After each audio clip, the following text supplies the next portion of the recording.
Hello students, তোমাদের সবাইকে স্বাগত। আজকে মাধ্যমিক ভৌত বিজ্ঞান পরমাণু নিউক্লিয়াস অধ্যায়ের পার্ট 6 ভিডিও নম্বর 6। আজকে প্রথমে আমরা তেজস্ক্রিয় শ্রেণী পড়ব এবং এখান থেকে অনেকগুলো প্রশ্ন আমরা জানতে পারবো এবং তার উত্তরগুলো কি হবে সে সম্বন্ধেও ধারণা পাবো। এরপরে আমরা তেজস্ক্রিয়তার বিভিন্ন এককগুলো এবং তাদের মধ্যে সম্পর্ক পড়ব এবং এখান থেকে আমাদের অনেক রকম প্রশ্ন উঠে আসবে, সেই সমস্ত উত্তরগুলো আমরা জানতে পারবো। তো তোমরা অবশ্যই খাতা পেন নিয়ে একদম সিরিয়াস ভাবে ভিডিওটা দেখতে শুরু করো। তো প্রথমে তেজস্ক্রিয় শ্রেণী বা রেডিও অ্যাক্টিভ সিরিজ, এটা বলতে আমরা কি বুঝি তো প্রথমে সেটা দেখে নিই। দেখো, কোন তেজস্ক্রিয় মৌলের নিউক্লিয়াস থেকে আলফা বা বিটা কণা নির্গত হলে নতুন মৌলের পরমাণু সৃষ্টি হয়। এটা আমরা গত দুটো ভিডিওতে বিস্তারিতভাবে জেনেছি। এই সৃষ্ট পরমাণু তেজস্ক্রিয় হতে পারে এবং আবার রূপান্তরিত হয়ে অন্য মৌলের পরমাণুতে রূপান্তরিত হয়। এই রূপান্তর চলতে থাকে যতক্ষণ না কোনো অতেজস্ক্রিয় সুস্থিত পরমাণু উৎপন্ন হয়। এই পরিবর্তনের যে ক্রম বা অর্ডার, এটাকে আমরা বলি তেজস্ক্রিয় শ্রেণী। তো তার মানে তেজস্ক্রিয় শ্রেণী ব্যাপারটা কি, যে আমরা জানি যে কোনো তেজস্ক্রিয় মৌল বা যে কোনো অস্থায়ী মৌল কিন্তু সহজে বা একটা ধাপের মাধ্যমে কিন্তু সুস্থিত হতে পারে না। তো যতক্ষণ পর্যন্ত সেটা সুস্থিত না হবে ততক্ষণ পর্যন্ত কিন্তু আলফা বিটা কণা নির্গমনের মাধ্যমে সে সুস্থিত হওয়ার চেষ্টা করবে। তো এই যে হচ্ছে একটা তেজস্ক্রিয় মৌল থেকে, মানে একটা অস্থায়ী নিউক্লিয়াস থেকে ক্রমে ক্রমে সেটা যে স্থায়ী নিউক্লিয়াসে পরিণত হচ্ছে, সেই যে পুরো অর্ডারটা বা কিভাবে হচ্ছে, তার যতগুলো হচ্ছে ধাপের মাধ্যমে হচ্ছে, সবগুলোকে একসঙ্গে আমরা বলি তেজস্ক্রিয় শ্রেণী। আচ্ছা, তো তোমরা এটা একটা স্ক্রিনশট নিয়ে নাও, ঠিক আছে? এটা একটা স্ক্রিনশট নিয়ে নাও, আমি এটা এখন মুছে দিচ্ছি, ঠিক আছে? মুছে দিলাম, তোমরা স্ক্রিনশট নিয়ে নাও, ঠিক আছে? তাহলে ব্যাপারটা কি হচ্ছে, যেমন আমরা হচ্ছে 4 নম্বর ভিডিওতে আমরা তেজস্ক্রিয় বিঘটন পড়েছিলাম। সেখানে আমরা জনক মৌল এবং দুহিতা মৌল, পেরেন্ট নিউক্লিয়াস এবং ডটার নিউক্লিয়াস সম্বন্ধে পড়েছিলাম। তো সেই জিনিসটা থেকে আমি এটাকে ব্যাখ্যা করতে পারবো। দেখো, ধরে নাও এ কোনো একটা তেজস্ক্রিয় মৌল, ঠিক আছে? এবার তেজস্ক্রিয় মৌল মানে কি, তার নিউক্লিয়াসটা হচ্ছে অস্থায়ী বা সুস্থিত নয়। এবার এই তেজস্ক্রিয় মৌলটা কি করবে, আলফা বিটা বা গামা হচ্ছে নির্গমন করার মাধ্যমে সুস্থিত হওয়ার চেষ্টা করবে। তো ধরো এ নিউক্লিয়াস থেকে আলফা বা বিটা নির্গত হয়ে বি নিউক্লিয়াসের সৃষ্টি হলো। এবার যদি বি নিউক্লিয়াসটা তেজস্ক্রিয় হয় তাহলে কি হবে, তাহলে বি থেকে আবার নতুন একটা নিউক্লিয়াসের সৃষ্টি হবে, সি, ঠিক আছে? তখন এ হয়ে যাবে জনক মৌল, যেহেতু এ থেকে শুরু হয়েছে। বি হলো দুহিতা মৌল বা বি হলো ডটার নিউক্লিয়াস। এবার যদি বি তেজস্ক্রিয় হয় তাহলে বি থেকে আবার সি উৎপন্ন হবে, সি নিউক্লিয়াসের মানে নতুন নিউক্লিয়াসের সৃষ্টি হবে। তখন বি হয়ে যাবে জনক আর সি হয়ে যাবে দুহিতা, ঠিক আছে? এবার সি যদি আবার তেজস্ক্রিয় হয় তাহলে এটা আবার কি করবে, আলফা বা বিটা কণা নির্গমন করবে, তার ফলে ডি নিউক্লিয়াসের সৃষ্টি হবে। তখন সি হয়ে যাবে জনক, ডি হয়ে যাবে দুহিতা। বোঝা গেল ব্যাপারটা? মানে আমি কি বলতে চাচ্ছি যে কোনো তেজস্ক্রিয় মৌল মানে কিন্তু অস্থায়ী নিউক্লিয়াস। তো এটা কিন্তু একবারে বা একটা ধাপের মাধ্যমে কিন্তু সুস্থিত হতে পারবে না, ঠিক আছে? সে ধীরে ধীরে হচ্ছে টার্গেটে পৌঁছবে। যেমন ক্রিকেট খেলায় আমরা যেমন টার্গেটে পৌঁছতে গেলে আমাদের প্ল্যানিং করতে হয়, তারপরে আমরা হচ্ছে যে ধীরে ধীরে বিভিন্ন হচ্ছে রান রেট নিয়ন্ত্রণ করে আস্তে আস্তে হচ্ছে লক্ষ্যের দিকে, টার্গেটের দিকে পৌঁছে যায়। ঠিক তেমনি যে কোনো তেজস্ক্রিয় নিউক্লিয়াস বা যে কোনো তেজস্ক্রিয় মৌল কিন্তু সঙ্গে সঙ্গে সুস্থিত হবে না, ধীরে ধীরে আলফা বিটা বা গামা নির্গমনের মাধ্যমে সুস্থিত হবে, ঠিক আছে? তো এই যে সুস্থিত হওয়ার যে ক্রম, ঠিক আছে, সেটাকে আমি বলছি তেজস্ক্রিয় শ্রেণী।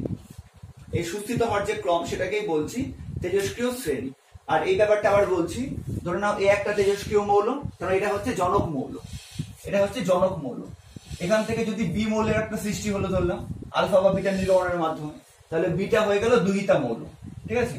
এবার যদি বিটা তেজস্ক্রিয় হয় তাহলে এটা আবার আলফা বিটা নির্গমন করবে, এটা হচ্ছে সি মৌল হয়ে যাবে।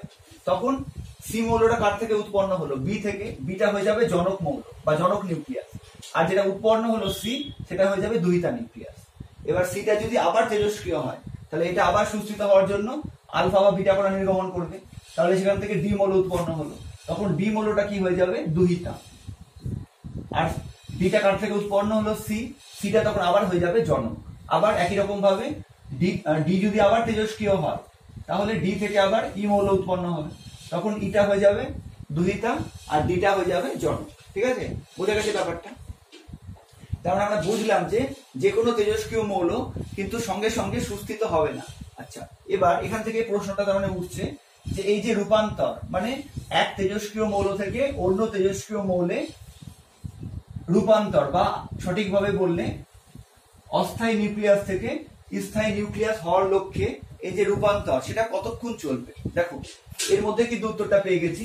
এই রূপান্তর চলতে থাকে, এই রূপান্তর চলতে থাকে যতক্ষণ না কোনো অতেজস্ক্রিয় সুস্থিত পরমাণু উৎপন্ন হয়।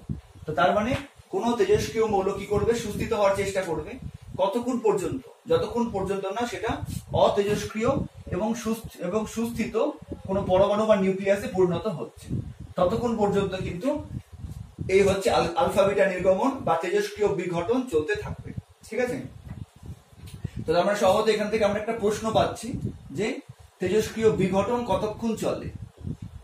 যে কোন তেজস্ক্রিয় এই প্রশ্নটা তোমরা লিখে নাও খাতায়, তেজস্ক্রিয় বিঘটন কতক্ষণ চলবে বা কতক্ষণ চলে। তার উত্তরে কি বলবো? তার উত্তরে বলবো যে কোন তেজস্ক্রিয় মৌলের বিঘটন চলতে থাকবে যতক্ষণ না সেটি কোনো অতেজস্ক্রিয় এবং সুস্থিত পরমাণু বা নিউক্লিয়াস উৎপন্ন করছে। বোঝা গেছে ব্যাপারটা? আর এই যে হচ্ছে কোন তেজস্ক্রিয় মৌলটা যে বিভিন্ন ধাপ বা যে বিভিন্ন ক্রমের মাধ্যমে শেষ পর্যন্ত সুস্থিত হচ্ছে, এটাকেই বলছি আমি তেজস্ক্রিয় শ্রেণী। ঠিক আছে, তো তোমাদের তেজস্ক্রিয় শ্রেণীটা বোঝার দরকার নেই, কেন এরকম হচ্ছে এই কনসেপ্টটা, এই প্রশ্নটা, এটা তোমাদের হচ্ছে জানতে হবে। ঠিক আছে, তো তেজস্ক্রিয় বিঘটন কতক্ষণ চলবে, তার উত্তর কি পেলাম? যে যতক্ষণ পর্যন্ত না সেই তেজস্ক্রিয় মৌল থেকে কোনো অতেজস্ক্রিয় এবং সুস্থিত পরমাণু বা নিউক্লিয়াস উৎপন্ন হবে, ততক্ষণ পর্যন্ত কোনো তেজস্ক্রিয় বিঘটন চলতে থাকে। কারণ যখনই অতেজস্ক্রিয় এবং সুস্থিত হয়ে যাবে তখনই কি সে লক্ষ্যে পৌঁছে গেল, তখন আর তেজস্ক্রিয় বিঘটন হবে না। ঠিক আছে, তখন প্রক্রিয়াটা বন্ধ হয়ে যাবে। আচ্ছা, এবার এই যে হচ্ছে তেজস্ক্রিয় শ্রেণী, এটা কিন্তু স্বাভাবিক তেজস্ক্রিয় শ্রেণী। তো তেজস্ক্রিয় শ্রেণী আসলে কি? এই যে রূপান্তর গুলো হয়, তো বিজ্ঞানীরা এই রূপান্তর গুলোকে বিভিন্ন মৌলের ক্ষেত্রে পর্যবেক্ষণ করেছেন, করে এই স্বাভাবিক তেজস্ক্রিয় মৌলের ক্ষেত্রে এরকম 3টা শ্রেণী দেখেছে। শ্রেণী বলতে ক্রম অনুযায়ী কিভাবে পরপর তেজস্ক্রিয় মৌলগুলো বিঘটিত হয়, সেটাকে আমি তেজস্ক্রিয় শ্রেণী বলছি। দেখো প্রাকৃতিক তেজস্ক্রিয় মৌলগুলির মধ্যে 3টি শ্রেণী দেখা যায়। কি কি সেই 3টি শ্রেণী? প্রথম শ্রেণী হচ্ছে ইউরেনিয়াম শ্রেণী। ঠিক আছে, তো তোমরা শুধুমাত্র শ্রেণীগুলোর নাম কি আর প্রথম আর শেষ মৌল এটা জেনে রাখবে। তো ইউরেনিয়াম শ্রেণী, এই শ্রেণীর প্রথম মৌল কোনটা? ঠিক আছে, ইউরেনিয়াম, এটা হচ্ছে প্রথম মৌল বা এটা হচ্ছে জনক মৌল। আচ্ছা, এবার দেখো কিভাবে হয়েছে, আমি ইউরেনিয়াম শ্রেণীটা পুরোটা তোমাদের ডিটেলসে দেখিয়েছি। দেখো ইউরেনিয়াম থেকে প্রথমে একটা আলফা নির্গত হলো, থোরিয়াম হলো, এটা বিটা নির্গত করলো, প্রোঅ্যাক্টিনিয়াম হলো, এটা আবার বিটা নির্গত করলো, কি হলো? ইউরেনিয়াম হলো। এটা আবার হচ্ছে আলফা কণা নির্গত করলো, থোরিয়াম হলো, আবার আলফা নির্গত করলো, রেডিয়াম হলো, আবার আলফা নির্গত করলো, রেডন গ্যাস হলো, আবার আলফা নির্গত করলো, পোলোনিয়াম হলো, আবার আলফা নির্গত করলো, লেড হলো, আবার বিটা নির্গত করলো, বিসমাথ হলো, আবার হচ্ছে বিটা নির্গত করলো, পোলোনিয়াম হলো, এরপরে আলফা নির্গত করে লেডের আইসোটোপ হলো, বিটা নির্গত করে এরপরে বিসমাথ হলো, আর একটা বিটা নির্গত করে পোলোনিয়াম হলো, এবং শেষ পর্যন্ত হচ্ছে কি হলো? লেড 82-206 এই নিউক্লিয়াসে বা এই হচ্ছে পরমাণুতে রূপান্তরিত হলো। তার মানে এটা হচ্ছে এই ইউরেনিয়াম শ্রেণীর শেষ মৌল বা শেষ সদস্য। ঠিক আছে, এটা কিন্তু আমাদের প্রশ্ন করতে পারে যে তেজস্ক্রিয় হচ্ছে শ্রেণীগুলি কি কি, তখন বলবে 3টা শ্রেণী, ইউরেনিয়াম শ্রেণী, থোরিয়াম শ্রেণী, অ্যাক্টিনিয়াম শ্রেণী। ইউরেনিয়াম শ্রেণীর প্রথম মৌল কোনটা? ইউরেনিয়াম 92-238, অন্তিম মৌল বা শেষ মৌল হচ্ছে লেড 82-206। ঠিক আছে, আচ্ছা, থোরিয়াম শ্রেণীর প্রথম মৌল কোনটা? এটা থোরিয়াম 90-232, এটা হচ্ছে প্রথম মৌল। আর থোরিয়াম শ্রেণীর অন্তিম মৌল বা শেষ মৌল কোনটা? এইটা লেড 82-208, শেষ মৌল বা অন্তিম মৌল। আচ্ছা, অ্যাক্টিনিয়াম শ্রেণীর প্রথম মৌল কোনটা? প্রথম মৌল এটা ইউরেনিয়াম 92-235, আর অন্তিম মৌল বা শেষ মৌল কোনটা? লেড 82-207। ঠিক আছে, এইটুকুটা তোমরা মনে রাখতে পারো। আচ্ছা, এখানে বলে রাখি এখানে কিন্তু আরেকটা শ্রেণী হয়। ঠিক আছে, এখানে আরেকটা শ্রেণী হয় 4 নম্বর, নেপচুনিয়াম শ্রেণী। কিন্তু যেহেতু আমরা এখানে প্রাকৃতিক তেজস্ক্রিয় মৌলের কথা বলছি, সেজন্য এখানে আমি নেপচুনিয়ামকে অ্যাড করি, ঠিক আছে। আরেকটা শ্রেণী হতে পারে নেপচুনিয়াম শ্রেণী, কিন্তু এটা কৃত্রিম মৌলের ক্ষেত্রে। স্বাভাবিক মৌলের ক্ষেত্রে এই তিনটা, ঠিক আছে। আচ্ছা, এবার এখানে চলে এসো ইউরেনিয়াম শ্রেণীতে, যেটা আমি পুরো ডিটেলসে দেখিয়েছি, ঠিক আছে। এবার ব্যাপারটা বোঝার চেষ্টা করো। ইউরেনিয়াম হচ্ছে তেজস্ক্রিয় মৌল, মানে অস্থায়ী নিউক্লিয়াস। আর এটা কিসে পরিণত হলো? শেষ মৌল কোনটা? লেড 82 এটা হচ্ছে একটা সুস্থিত এবং অতেজস্ক্রিয় নিউক্লিয়াস, ঠিক আছে। তার আগে পর্যন্ত কিন্তু তেজস্ক্রিয় এবং অসুস্থিত নিউক্লিয়াস। তার মানে এই যে ইউরেনিয়াম 92 এটা কি করলো? আলফা বিটা এইভাবে নির্গমনের মাধ্যমে শেষ পর্যন্ত কি হলো? স্থায়ী হলো। এবার এই যে স্থায়ী হলো, ঠিক আছে, এই যে স্থায়ী হলো, এটা হচ্ছে এই বিভিন্ন ধাপের মাধ্যমে আমি দেখিয়েছি, ঠিক আছে। এবার এটা হচ্ছে, তোমরা যারা 5 নম্বর ভিডিওটা দেখে নিয়েছো তারা হয়তো খেয়াল করতে পারবে যে আমি 5 নম্বর ভিডিওটার সম্ভবত 9 বা 10 নম্বরে একটা অঙ্ক করিয়েছিলাম যে 92 থেকে লেড 82 ঠিক আছে। 92 মানে এই প্রথম মৌল থেকে শেষ মৌল লেড 82 এই রূপান্তরে কটা আলফা কটা বিটা প্রয়োজন, ঠিক আছে। এই অঙ্কটা কিন্তু আমি করিয়েছিলাম। এবার কিভাবে হচ্ছে ওটাই কিন্তু আমি এখানে দেখিয়েছি। এই যে ক্রমটা, এই ক্রম পুরোটাকে বলছি তেজস্ক্রিয় শ্রেণী, ঠিক আছে। এখানে দেখো কটা আলফা বেরিয়েছে, দেখো 1 2 3 4 5 6টা আলফা। আর বিটা কটা লেগেছে? 1 2 6টা না 8টা আলফা, ঠিক আছে। এখানে লেগেছে 8টা আলফা আর হচ্ছে 6টা বিটা, ঠিক আছে। আগের দিন যে অঙ্কটা করেছিলাম ওটাতে এখানেও তুমি বললে তাই পাবে, 8টা আলফা 6টা বিটা। তো তার মানে এই তেজস্ক্রিয় শ্রেণী পড়ানোর উদ্দেশ্য কি এবার বুঝতে পেরেছো? যাতে তোমাদের কনসেপ্টটা যাতে হচ্ছে আরো হচ্ছে প্রমিনেন্ট হয়, ঠিক আছে। বোঝা গেছে এবার ব্যাপারটা কি হচ্ছে, যে কিভাবে ইউরেনিয়াম 92 থেকে লেড 82 এই আইসোটোপে হচ্ছে। তার জন্য 8টা আলফা 6টা বিটা নির্গত করতে হচ্ছে, কিন্তু কিভাবে হচ্ছে একদম কিন্তু এই অর্ডারে হয়, ঠিক আছে। এই যে অর্ডারটা বা ক্রমটা, এটাকে বলছি আমি হচ্ছে তেজস্ক্রিয় শ্রেণী। যেমন এটা হচ্ছে ইউরেনিয়াম শ্রেণী। এবার এটা এখান থেকেই দেখো প্রথম মৌল হচ্ছে ইউরেনিয়াম 92 এটা একটা অস্থায়ী নিউক্লিয়াস বা ভারী মৌল, আর অন্তিম মৌল হচ্ছে এইটা। তো তার মানে এবার প্রশ্নটা বুঝো যে তেজস্ক্রিয় বিঘটন কতক্ষণ চলবে? যতক্ষণ না সেটা কোনো অতেজস্ক্রিয় এবং সুস্থায়ী নিউক্লিয়াস গঠন করে, ততক্ষণ পর্যন্ত চলতেই থাকে। আচ্ছা, এবার যদি সময়ের কথা বলে, যে এই যে হচ্ছে রূপান্তর ইউরেনিয়াম 92 থেকে লেড 82 বা এই যে রূপান্তর থোরিয়াম 90 থেকে লেড 82 বা অ্যাক্রিনিয়াম শ্রেণীর ক্ষেত্রে ইউরেনিয়াম 92 থেকে লেড 82 এই যে রূপান্তর, মানে প্রথম মৌল থেকে শেষ মৌলে আবার প্রথম মৌল থেকে শেষ মৌলে এই যে রূপান্তর, এটা কতক্ষণ চলবে? তো এর জন্য কিন্তু অনেক অনেক সময় দরকার, ঠিক আছে। কত সময় দরকার? অসীম সময় দরকার, ঠিক আছে। তো যদি শুধু সময়ের কোনো অপশন থাকে বা সময় হিসেবে বলতে, তাহলে বলবো অসীম সময়ের প্রয়োজন। কেন অসীম সময়ের প্রয়োজন? তার কারণ হচ্ছে এই যে আলফা বিটা বা গামা, ঠিক আছে। গামাটা কিন্তু আমি এখানে দেখাইনি, আমি এই শ্রেণীর ক্ষেত্রে শুধু আলফা বিটাটাই দেখিয়েছি। কারণ তোমরা জানো আমি গত 4 নম্বর ভিডিওতে ডিটেলসে পড়িয়েছি, যখনই আলফা বা বিটা নির্গত হবে তখন কিন্তু গামা নির্গত হয়, কিন্তু আমি এখানে গামাটা দেখাইনি, ঠিক আছে। শুধু আলফা বিটাটাই দেখিয়েছি, কারণ আমি শুধুমাত্র নিউক্লিয়াসের চেঞ্জটাই দেখিয়েছি। তো এবার বুঝো যে এই যে 92 মানে প্রথম মৌল থেকে যে শেষ মৌল হচ্ছে, এটা কিন্তু এইভাবে যেভাবে আমি দেখিয়েছি পরপর করে কিন্তু হয়ে যাবে না। যেমন হচ্ছে আমরা নাগিন ভটকার চেন দেখেছি না, যে নাগিন ভটকার একটাতে হচ্ছে আগুন জ্বালিয়ে দিলাম, সেকেন্ডের মধ্যে পরপর হচ্ছে নাগিন ভটকাগুলো ফেটে গিয়ে কমপ্লিট হয়ে গেল। ব্যাপারটা কিন্তু এরকম হবে না, ঠিক আছে। তার কারণ এই তেজস্ক্রিয় থেকে সুস্থিত নিউক্লিয়াস গঠন করতে কিন্তু অনেক সময়ের প্রয়োজন। কারণ আলফা বিটা যেভাবে আমি দেখিয়েছি এইভাবে হবে, কিন্তু এরা কিন্তু সঙ্গে সঙ্গে নির্গত হবে না। তার কারণ এখানে আরো তোমাকে ব্যাপারগুলো জানতে হবে। তেজস্ক্রিয় মৌলের অর্ধায়ু, বিঘটন ধ্রুবক, আরো বিভিন্ন টার্ম গুলো আছে, ঠিক আছে। তো মনে রাখো যে এই আলফা বিটা গামা যেভাবে আমি দেখিয়েছি এই অর্ডারেই কিন্তু হবে, কিন্তু পরপর কিন্তু হবে না, মানে সঙ্গে সঙ্গে কিন্তু হবে না। এর জন্য অনেকটা সময় লাগবে। তো কত সময় লাগবে আমরা জানি না, সেজন্য আমরা বলছি যে অসীম সময়ের প্রয়োজন, মানে একটা ইনফাইনাইট টাইমের প্রয়োজন, ঠিক আছে। তো তার মানে এবার ব্যাপারটা তোমরা বুঝতে পারলে যে আমরা অঙ্ক করেছিলাম যে 8টা আলফা 6টা বিটা নির্গত হচ্ছে। এবার বিজ্ঞানীরা এটাকে পরীক্ষা করে দেখলেন যে কিভাবে নির্গত হচ্ছে, সেই অর্ডারটা আমরা পড়েছি, এটাকে নাম দিয়েছি হচ্ছে ইউরেনিয়াম। আচ্ছা, এবার তোমাদের মনে প্রশ্ন আসতে পারে যে যদি আমরা এখান থেকে শুরু করি, ঠিক আছে। তোমরা ভাবলে যে আমরা যদি এখান থেকে শুরু করি তাহলে কি হবে? এখান থেকে শুরু করলে তার পর চলবে, ঠিক আছে। এখান থেকে শুরু করলে তারপর পর এখানে চলছে এইভাবে চলে শেষ পর্যন্ত এই আইসোটোপটা হবে। যদি মাঝখানের এখান থেকে শুরু করো, ধরো যে আমি এখান থেকে যদি শুরু করি, তাহলেও কিন্তু এই অর্ডারেই চলবে। ঠিক আছে, এটা বারবার পরীক্ষার মাধ্যমে প্রমাণিত। ঠিক আছে, বুঝে গেছে এটা? তার মানে এখান থেকে আমরা কি জানলাম, যে তেজস্ক্রিয় বিঘটন চলার জন্য কিন্তু একটা অসীম সময়ের প্রয়োজন। ঠিক আছে, এটা কিন্তু হঠাৎ করে শুরু হলো আর 5 মিনিটের মধ্যে নাগিন ভটকার মতো সবগুলো ভটকা শেষ হয়ে গিয়ে কমপ্লিট হয়ে গেল, এরকম কিন্তু ব্যাপারটা নাই। অসীম সময়ের প্রয়োজন বা একটা অনির্দিষ্ট সময়ের প্রয়োজন। ঠিক আছে, আচ্ছা, আর হচ্ছে কিভাবে হয় অর্ডারটা, এটা কিন্তু তোমাদের মতো মনে রাখার দরকার নেই, এখান থেকে তুমি কনসেপ্টটা বুঝতে পারছো। আচ্ছা, এবার তোমাদের মনে নিশ্চয়ই প্রশ্ন আসছে যে এখানে শেষ মৌল কোনটা হয়েছে? লেড। ঠিক আছে, শেষ মৌল লেড হয়েছে। এবার ঠিক করে খেয়াল করো, দেখো এটার দিকে, এখানে লেড কিন্তু এখানে আরেকটা আছে, আচ্ছা এখানে আরেকটা আছে। ঠিক আছে, লেড কিন্তু 3টা আছে।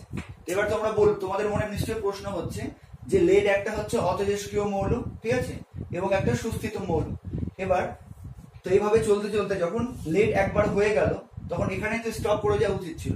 আবার কেন এখানে আসলো, আবার কেন এখানে আসলো? এখানে স্টপ করা হয়ে যাওয়া উচিত ছিল, কারণ এইভাবে চলতে চলতে লেড হচ্ছে একটা অতেজস্ক্রিয় মৌল, তাই না? এখানে স্টপ হয়ে যাওয়া উচিত ছিল, কিন্তু তারপরে আরো কেন এতদূর পর্যন্ত আসলো? তো তার জন্য আবার আমাদের যেটা কনসেপ্ট আমি সেকেন্ড ভিডিওতে বলেছিলাম যে কেন তেজস্ক্রিয় হয়। তো তুমি যদি এখানে নিউটন আর প্রোটনের অনুপাতটা বের করো, তাহলে কত হবে? তাহলে তুমি দেখবে প্রায় 1.60 হবে। ঠিক আছে, তুমি নিউটন প্রোটন অনুপাতটা বের করে নিও, আমি এখানে ভ্যালুটা বলে দিচ্ছি। এখানে নিউটন প্রোটন অনুপাতটা কত আছে? 1.60। ঠিক আছে, তো আমরা কি পড়েছিলাম যে তেজস্ক্রিয় বিঘটন কতক্ষণ চলবে, বা তেজস্ক্রিয় মৌল বলতে আমরা কি পড়েছিলাম, যে নিউটন প্রোটনের অনুপাত যদি 1.52, তাই না? নিউটন প্রোটনের অনুপাত যদি 1.52 এর বেশি হয়ে যায়, 1.52 বা এর থেকে বেশি হয়ে যায়, তখন সেই মৌলটা তেজস্ক্রিয় হয়। ঠিক আছে, তো এই মৌলটা কিন্তু লেড কিন্তু তেজস্ক্রিয় নয়। ঠিক আছে, কিন্তু এর কিন্তু নিউটন প্রোটনের অনুপাতটা 1.52 এর বেশি হয়ে গেছে। ঠিক আছে, সেই জন্য লেডের এই পার্টিকুলার আইসোটোপ, এটা কিন্তু লেডের কোনো স্বাভাবিক আইসোটোপ নয়। ঠিক আছে, এই পার্টিকুলার আইসোটোপ তখন কি করবে, হচ্ছে আলফা বিটা বা গামা রশ্মি নির্গমন করে কি করবে, নিউটন প্রোটনের অনুপাতকে কমানোর চেষ্টা করবে। বোঝা গেল ব্যাপারটা? আবার বলছি যে আমি এখানে যেটা বললাম যে তেজস্ক্রিয় বিঘটন কতক্ষণ পর্যন্ত চলবে, যতক্ষণ পর্যন্ত না হচ্ছে সেই তেজস্ক্রিয় মৌল থেকে কোনো অতেজস্ক্রিয় সুস্থিত পরমাণু উৎপন্ন হয়। এবার তোমাদের মনে প্রশ্ন হচ্ছে যে লেড তো তেজস্ক্রিয় নয়, ঠিক আছে, লেড হচ্ছে অতেজস্ক্রিয়, তার মানে বিক্রিয়াটা এই অর্ডারে চলতে চলতে এখানে এসে এখানে স্টপ করে যাওয়া উচিত ছিল। কিন্তু আমরা যেটা পড়েছিলাম যে যদি নিউটন প্রোটনের অনুপাত 1.52 এর বেশি হয় যে কোনো নিউক্লিয়াসের ক্ষেত্রে, সেটা কিন্তু সুস্থিত হয়। ঠিক আছে, তার মানে লেড কিন্তু হচ্ছে অতেজস্ক্রিয় মৌল, লেড কিন্তু তেজস্ক্রিয় মৌল নয়। কিন্তু যেহেতু পার্টিকুলার লেডের এই আইসোটোপটার নিউটন প্রোটনের অনুপাত কত হয়ে গেছে 1.60 বা 1.6, যেটা 1.52 এর থেকে বেশি, সেই জন্য এটা কিন্তু এখনো সুস্থিত হয়নি। সেই জন্য এটা আবার কি হবে, আলফা বিটা গামা রশ্মি নির্গমনের মাধ্যমে সুস্থিত হওয়ার চেষ্টা করবে। আচ্ছা, এবার তুমি ভাবতে পারো যে স্যার এখানে তার মানে হয়ে গেছে কমপ্লিট। এবার এখানেও তুমি যদি অনুপাতটা বের করে দেখি, তাহলে এটা এখানে কত হবে নিউটন প্রোটনের অনুপাত, তোমরা দরকার হলে বের করে নাও ক্যালকুলেটরে, এটা হবে 1.56। ঠিক আছে, তার মানে এখনো কিন্তু সুস্থিত হয়নি, এখন 1.52 এর বেশি আছে। এই জন্য এই লেডটা আবার কি হবে, আবার হচ্ছে আলফা বিটা গামা নির্গমন করবে, করে শেষ পর্যন্ত কত হচ্ছে 82,206। এর নিউটন প্রোটনের অনুপাতটা কত হবে, মোটামুটি 1.51। তার মানে 1.52 এর হচ্ছে কম হয়ে গেছে, তার মানে এটা এখন সুস্থিত হয়ে গেছে, এই জন্য এখানে বিক্রিয়াটা স্টপ হয়ে যাবে। বুঝে গেল? তো তার মানে এবার তোমরা বুঝতে পারলে যে হচ্ছে, এবার তোমরা অ্যাকচুয়াল কনসেপ্টটা তোমাদের হচ্ছে নিশ্চয়ই তোমরা ক্লিক করতে পেরেছো, যেটা আমি প্রথম থেকে বোঝানোর চেষ্টা করছিলাম যে তেজস্ক্রিয়তা হচ্ছে 1.52 বা তার বেশি হলে তেজস্ক্রিয় হবে ভারী মৌলগুলোর ক্ষেত্রে, এটাও এখানে প্রমাণিত। আচ্ছা, আর কি বুঝতে পারলাম যে তেজস্ক্রিয়তা কতক্ষণ চলবে, এটাও কিন্তু এই সিরিজ থেকে হচ্ছে আমি বোঝাতে পেরেছি আশা করি, যে যতক্ষণ না কোনো অতেজস্ক্রিয় এবং সুস্থিত পরমাণু উৎপন্ন হবে বা নিউক্লিয়াস উৎপন্ন হবে। ঠিক আছে, অতেজস্ক্রিয় এখানে কিন্তু মৌল লেখা নেই। ঠিক আছে, এখানে ভালো করে দেখো, অতেজস্ক্রিয় মৌল লেখা নেই, কিন্তু যদি অতেজস্ক্রিয় মৌল লেখা থাকতো তাহলে কিন্তু এখানে স্টপ হয়ে যেত, কারণ লেড কিন্তু অতেজস্ক্রিয় মৌল, কিন্তু এরা হচ্ছে সুস্থিত নয়, দুস্থিত। সেই জন্য এটা আবার কি করবে, আলফা বিটা গামা নির্গমনের মাধ্যমে আরেকটা লেডের কোনো আইসোটোপে পরিণত হলো, কিন্তু এখানেও দেখা যাচ্ছে এটা কিন্তু হচ্ছে সুস্থিত নয়, কারণ 1.52 এর বেশি। সেজন্য এটা আবার হচ্ছে আলফা বিটা নির্গমন করে কি হবে, শেষ পর্যন্ত লেডেরই একটা আইসোটোপ হলো, এটা কিন্তু সুস্থির, সেই জন্য এখানে বিক্রিয়াটা স্টপ হয়ে যায়। তারপরে এবার তোমাদের তেজস্ক্রিয়তা সম্পর্কে পুরো সিনারিও নিশ্চয়ই কমপ্লিট হয়েছে, ঠিক আছে। যে আলফা বিটা গামাগুলো পরপর বেরোয় না, কিভাবে বেরোয় সেটাও আমি আশা করি তোমাদের দেখাতে পেরেছি। আচ্ছা, এটা হচ্ছে যে সঙ্গে সঙ্গে হয়ে যায় না, অসীম সময়ের প্রয়োজন, সেটাও তোমরা বুঝতে পেরেছো, ঠিক আছে। আর কতক্ষণ পর্যন্ত হয় সেটাও তোমরা বুঝতে পেরেছো। তো তোমাদের কিন্তু এই যে অর্ডারটা, এটা কিন্তু তোমাদের মনে রাখার দরকার নেই, আমি শুধু বোঝানোর জন্য তোমাদের বলেছি, ঠিক আছে। তো তোমরা শুধু বোঝানোর জন্য এটা পড়বে, শুধু বোঝার জন্য এটা পড়বে, সরি। তুমি তোমাদের এটা কিন্তু অর্ডারটা মনে রাখার দরকার নেই, এটা কিন্তু তোমাদের সিলেবাসের অন্তর্ভুক্ত নয়, ঠিক আছে। কিন্তু আমি তোমাদের সামনে তেজস্ক্রিয়তা সম্বন্ধে আরো হচ্ছে প্রমিনেন্ট আইডিয়া দেওয়ার জন্য এই তেজস্ক্রিয় শ্রেণীটা পড়িয়েছি, ঠিক আছে। তোমরা শুধু এখান থেকে কি পড়বে, যে তেজস্ক্রিয় শ্রেণী ব্যাপারটা কি, এটা একটু মনে রাখলে। আচ্ছা, কি কি দেখা যায়, ইউরেনিয়াম শ্রেণী দেখা যায়, প্রথম মৌল এটা, শেষ মৌল এটা, যেটা আগেও বললাম। থোরিয়াম শ্রেণী একটা, প্রথম শেষ মৌল কি কি, এটা মনে রাখতে পারো। অ্যাক্টিনিয়াম শ্রেণী, প্রথম শেষ মৌল কি কি, মনে রাখতে পারো, ঠিক আছে। এর থেকে আর বেশি কিছু মনে রাখার দরকার নেই। কিন্তু আমি পুরোটা তোমাদের কি জন্য পড়িয়েছি, ব্যাপারটা বোঝা গেছে যে কতক্ষণ পর্যন্ত চলবে। এটা যদি শুধু আমি লিখে দিতাম তাহলে হয়তো তোমরা বুঝতে পারছো না, কিন্তু এবার তোমরা আশা করি বুঝতে পেরেছো। এই যে আলফা বিটা গামাগুলো পরপর বের হবে না, এদের কিন্তু অর্ধায়ু বা একটা বিঘটনের হার আছে, সেই অনুযায়ী নির্দিষ্ট ভাবে এটা বের হবে, ঠিক আছে। সেই জন্য কিন্তু অনেকটা সময় বা একটা ইনফাইনাইট সময় লাগবে, যেটাকে আমরা অসীম সময় রূপে ধরে নিচ্ছি। ক্লিয়ার ব্যাপারটা? আচ্ছা, এবার এখান থেকে দেখো আরেকটা জিনিস আমরা বুঝতে পারছি, যেটা আমরা 5 নম্বর ভিডিওতে, মানে গত ভিডিওতে, অঙ্কের ভিডিওটাতে পড়েছিলাম, যে যদি কোনো তেজস্ক্রিয় নিউক্লিয়াস থেকে পরপর একটা আলফা এবং দুটো বিটা নির্গত হয়, বা দুটো বিটা এবং একটা আলফা নির্গত হয়, তাহলে প্রথম মৌল আর শেষ মৌল কি হবে, তেজস্ক্রিয় হবে। তো এখানে দেখো ইউরেনিয়াম 92,238 থেকে একটা আলফা এবং দুটো বিটা পরপর নির্গত হয়েছে, তাহলে এটা কি হওয়া উচিত, তেজ হচ্ছে আইসোটোপ হওয়া উচিত। তো এখানে এটা দেখো আইসোটোপই হয়েছে, প্রোটন সংখ্যা একই, ভর সংখ্যা আলাদা, তাই না, এই দুটো আইসোটোপ হয়েছে, ঠিক আছে।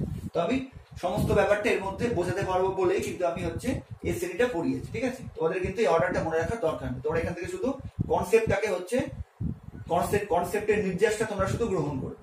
বোঝা গেছে ব্যাপারটা? আচ্ছা, এবার এখান থেকে আরেকটা প্রশ্ন দেখো আমাদের মনে আসছে। দেখো, তিনটা শ্রেণীরই যদি শেষ মৌল দেখো, আচ্ছা নিচে বোর্ডটা বোঝা যাচ্ছে তো, হ্যাঁ, তিনটা শ্রেণীর তুমি যদি শেষ মৌল দেখো, দেখো ইউরেনিয়াম শ্রেণীর শেষ মৌল কোনটা, লেড, লেডের একটা আইসোটোপ 82,206। থোরিয়াম শ্রেণীর শেষ মৌল কোনটা, লেড, 82,208, লেডেরই অন্য একটা আইসোটোপ। অ্যাক্টিনিয়াম শ্রেণীর শেষ মৌল কোনটা, দেখো লেডেরই একটা আইসোটোপ 82,207। তার মানে বিজ্ঞানীরা এই শ্রেণীটা যখন তৈরি করলেন, তখন তারা কিন্তু একটা ব্যাপারে অবাক হলেন, যে প্রত্যেকটা শ্রেণীর শেষ মৌল কি হচ্ছে, লেড বা লেডের কোনো আইসোটোপ, তাই না। দেখো ইউরেনিয়ামের হচ্ছে অন্তিম মৌল কোনটা, লেডের আইসোটোপ 82,206। থোরিয়ামের শেষ মৌল কোনটা, লেডের একটা আইসোটোপ 82,208। অ্যাক্টিনিয়াম শ্রেণীর শেষ মৌল কোনটা, লেডের একটা আইসোটোপ 82,207। তো বিজ্ঞানীরা কিন্তু অবাক হয়ে গেলেন যে হচ্ছে প্রত্যেকটা শ্রেণীর শেষ মৌল কোনটা, শেষ মৌল এক, ঠিক আছে। আচ্ছা, এখান থেকে কিন্তু তোমাদের আরেকটা প্রশ্ন তোমাদের জন্য খুব ইম্পর্টেন্ট, যে কোনো তেজস্ক্রিয় মৌল শেষ পর্যন্ত কোন মৌলে পরিণত হয়, ঠিক আছে। এটা কিন্তু তোমাদের একটা খুব কমন প্রশ্ন, এটাও কিন্তু লিখে নাও, ঠিক আছে। আগের দুটো আশা করি লিখে নিয়েছো, আগের প্রশ্নগুলো, এবং যে কনসেপ্ট গুলো তোমরা বুঝলে সেগুলো কিন্তু তোমাদের নিজেদের ল্যাঙ্গুয়েজে লিখে রেখে দাও, নাহলে রিভিশনের সময় কিন্তু এই জিনিসগুলো ভুলে যাবে, ঠিক আছে। তো এই প্রশ্নটা কি বললাম, যে কোনো তেজস্ক্রিয় মৌল, ঠিক আছে, প্রশ্নটা হচ্ছে যে কোনো তেজস্ক্রিয় মৌল শেষ পর্যন্ত কোন মৌলে পরিণত হয়। যে কোনো তেজস্ক্রিয় মৌল, এটা কিন্তু অবশ্যই স্বাভাবিক তেজস্ক্রিয় মৌলের ক্ষেত্রেই প্রযোজ্য, ঠিক আছে। যে কোনো মৌল বলতে এখানে কিন্তু স্বাভাবিক মৌলের কথা বলা হচ্ছে। যে কোনো তেজস্ক্রিয় মৌল শেষ পর্যন্ত কোন মৌলে পরিণত হয়, তাহলে আমরা কি বলবো উত্তরটা, যেহেতু এই শ্রেণীর শেষ মৌল আর লেড, এই শ্রেণীর শেষ মৌল লেড, এই শ্রেণীর শেষ মৌল লেড, তো এখানে কিন্তু যতগুলো প্রাকৃতিক মৌল হয় সবাই কিন্তু এই শ্রেণীর মধ্যে অন্তর্ভুক্ত, ঠিক আছে। তো যে কোনো একটা, যেটা আগেও বললাম, যে কোনো একটা মিডিল থেকে তুমি যদি ভাবো যে এখান থেকে তেজস্ক্রিয়তা শুরু হলো, তাহলে শেষ হবে কোথায়, লেডে। এর মধ্যেও কিন্তু অনেকগুলো আলফা বিটা নির্গমন হবে, তো মধ্যখানে যে কোনো একটা থেকে যদি শুরু হয় শেষ হবে লেডে। এই শ্রেণীর ক্ষেত্রেও তাই, হচ্ছে অনেকগুলো ধাপের মাধ্যমে এটাতে আসবে। এবার যদি মাঝখানে কোথাও একটা থেকে আমরা ধরে নিই, শেষ পর্যন্ত কিন্তু লেড আসবে। তো তার মানে উত্তরটা কি হবে, যে কোনো তেজস্ক্রিয় মৌল শেষ পর্যন্ত কোন মৌলে পরিণত হয়, উত্তরটা হবে লেড, পিবি, ঠিক আছে। লেড 12 সঠিকভাবে বললে লেডের কোন স্থায়ী আইসোটোপ, লেডের কোনো শুধু লেড যদি এমসিকিউ থাকে, বা এক কথায় বললে কি বলবে, লেডের কোনো স্থায়ী আইসোটোপ। স্থায়ী কথাটা কিন্তু ইম্পর্টেন্ট। কেন ইম্পর্টেন্ট? কারণ আমি একটু আগে বোঝালাম এই যে এটা কিন্তু লেড একটা, ঠিক আছে, কিন্তু এটা কিন্তু অস্থায়ী ছিল, সেই জন্য এখান থেকে কিন্তু আবার বিঘটন হয়েছে। বোঝা গেছে ব্যাপারটা? যে কোনো তেজস্ক্রিয় মৌল শেষ পর্যন্ত কোন মৌলে পরিণত হয়, ঠিক আছে। তো তার উত্তরটা কি হবে? তার উত্তরটা হবে লেড বা সীসা, এক কথায়। আর একটু ভালো করে বললে কি হবে, লেডের কোনো স্থায়ী আইসোটোপ। ক্লিয়ার একদম? আচ্ছা, এবার এখান থেকে কিন্তু একটা প্রশ্ন দেয়, এখান থেকে একটা গুরুত্বপূর্ণ প্রশ্ন দেয়, ঠিক আছে, যে এটা মুছে দিলাম, আশা করি তোমরা লিখে নিয়েছো, ঠিক আছে। এখান থেকে আর একটা গুরুত্বপূর্ণ প্রশ্ন, যে হচ্ছে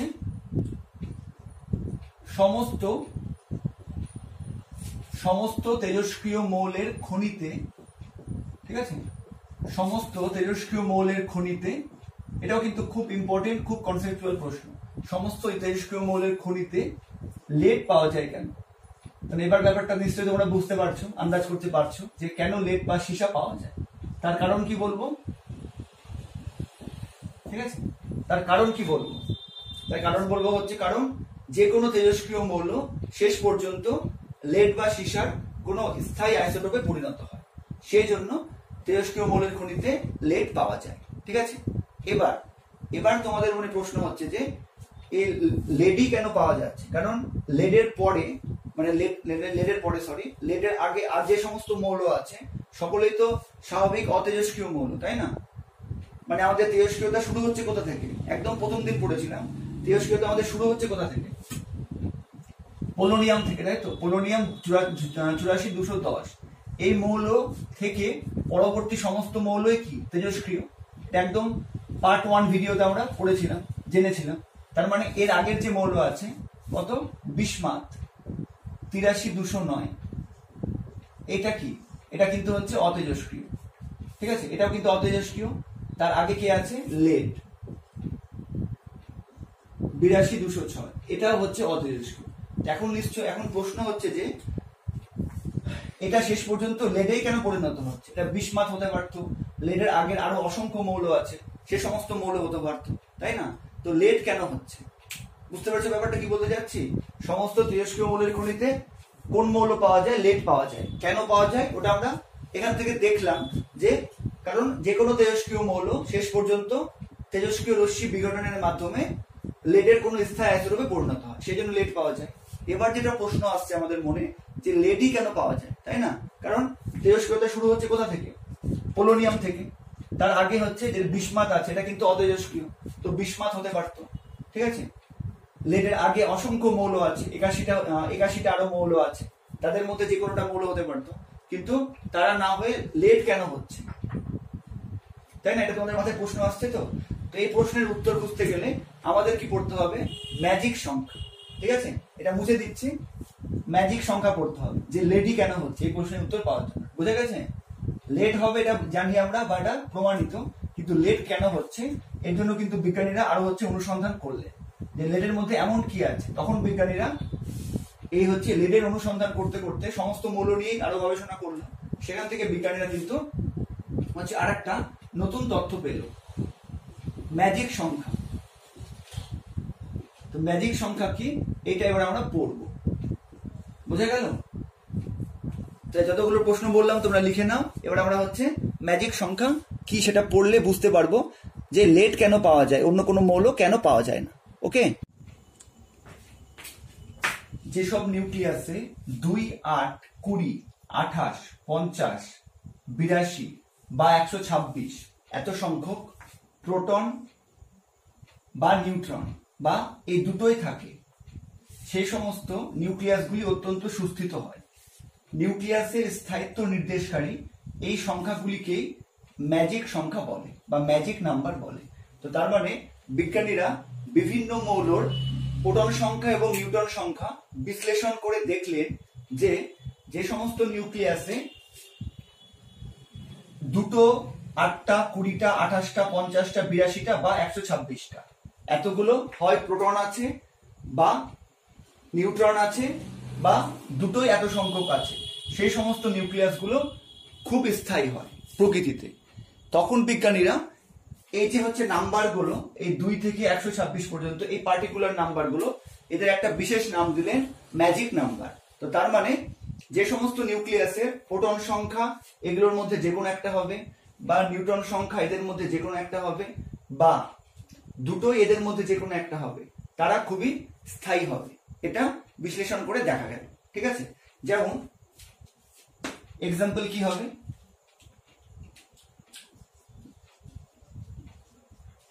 যেমন হিলিয়াম 2 4, মানে প্রোটন সংখ্যা 2, নিউট্রন সংখ্যা 2, এটা প্রচন্ড স্থায়ী হবে। ঠিক আছে, ক্যালসিয়াম প্রোটন সংখ্যা 20, নিউট্রন সংখ্যাও 20, এটাও কিন্তু স্থায়ী হবে। ঠিক আছে, আর হচ্ছে আমাদের এই যে লেডের এই 3টা থাকলো, দেখো।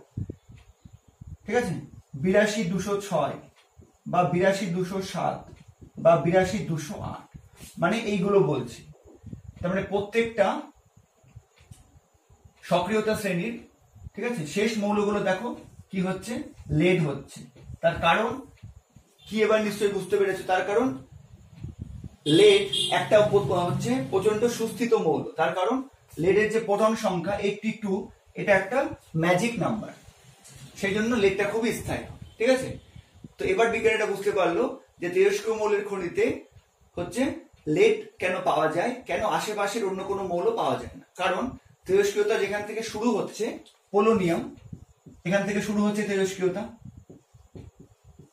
এবার পোলোনিয়াম থেকে আলফা বিটা বা গামা রশ্মি নির্গত হতে হতে শেষ পর্যন্ত কোথায় আসবে, শেষ পর্যন্ত লেডে আসবে। কারণ তেজস্ক্রিয় মৌলের কাছাকাছি সব থেকে স্থায়ী অতেজস্ক্রিয় মৌল কোনটা হচ্ছে, লেড হচ্ছে, তাই না। যেমন ভাবো ইউরেনিয়াম 92 238, এখান থেকে তেজস্ক্রিয় বিঘটন শুরু হলো। এবার কি হবে, নিউট্রন প্রোটন অনুপাত কমতে কমতে কমতে কমতে কোথায় আসবে, অতেজস্ক্রিয় কোনো মৌল আসবে। এবার অতেজস্ক্রিয় মৌল শুরু হচ্ছে কোত্থেকে, বিসমাথ থেকে অতেজস্ক্রিয় মৌল শুরু হচ্ছে। ঠিক আছে, এবার এর কাছাকাছি সব থেকে স্থায়ী মৌল কোনটা হবে, লেড হবে। কারণ লেডের প্রোটন সংখ্যা একটা ম্যাজিক সংখ্যা, তাই এটা বেশি স্থায়ী হবে। তো এই জন্যই কিন্তু সমস্ত তেজস্ক্রিয় মৌলের খনিতে লেড পাওয়া যায়, অন্য কোনো মৌল পাওয়া যায় না। বোঝা গেছে। এবার যদি এই প্রশ্নটা পরীক্ষাতে দেয় যে সমস্ত তেজস্ক্রিয় মৌলের খনিতে লেড পাওয়া যায় কেন, এটা তোমরা কি লিখবে সেটা আমি ডিটেলসে লিখে দিচ্ছি, এটা এবার দেখে নাও। দেখো, লেড বা সীসার পরমাণু ক্রমাঙ্ক 82, এই সংখ্যাটি একটি ম্যাজিক সংখ্যা। আমরা এখনই দেখলাম যে যদি কোনো মৌলের প্রোটন বা নিউট্রন সংখ্যা বা উভয়ে ম্যাজিক সংখ্যা হয়, তাহলে কি হবে, সেই মৌলের পরমাণুটা প্রচন্ড স্থায়ী হবে বা স্থিতিশীল হবে। এবার প্রাকৃতিক তেজস্ক্রিয় মৌলের কাছাকাছি পরমাণু ক্রমাঙ্ক বিশিষ্ট সবচেয়ে সুস্থিত মৌল হলো লেড বা সীসা। তাই সমস্ত প্রাকৃতিক তেজস্ক্রিয় মৌলগুলি কি হয়, তেজস্ক্রিয় বিঘটনের ফলে, মানে আলফা বিটা বা গামা রশ্মি নির্গমনের ফলে কি করে, লেড বা সীসার কোন স্থায়ী ও অতেজস্ক্রিয় আইসোটোপে, কি কি সে আইসোটোপ গুলো লিখে দিয়েছি, 82 206 82 207 82 208 পরিণত হয় ও স্থায়িত্ব লাভ করে। এই জন্যই কিন্তু তেজস্ক্রিয় মৌলের খনিতে লেড বা সীসা পাওয়া যায়। তো তোমরা চাইলে একটা স্ক্রিনশট নিয়ে নাও আর এখনই হচ্ছে উত্তরটা লিখে নাও। ঠিক আছে, বোঝা গেছে। খুব ইম্পর্টেন্ট প্রশ্ন এবং খুবই ইম্পর্টেন্ট কনসেপ্ট। তো আজকে আমরা সক্রিয়তা শ্রেণী এবং সেই সম্পর্কিত কিছু বিশেষ গুরুত্বপূর্ণ প্রশ্ন নিয়ে আলোচনা করলাম। এরপরের ভিডিওতে আমরা তেজস্ক্রিয়তার একক নিয়ে আলোচনা করব। ঠিক আছে, আজকের ভিডিও এখানে শেষ করছি, পড়াশোনা করতে থাকো।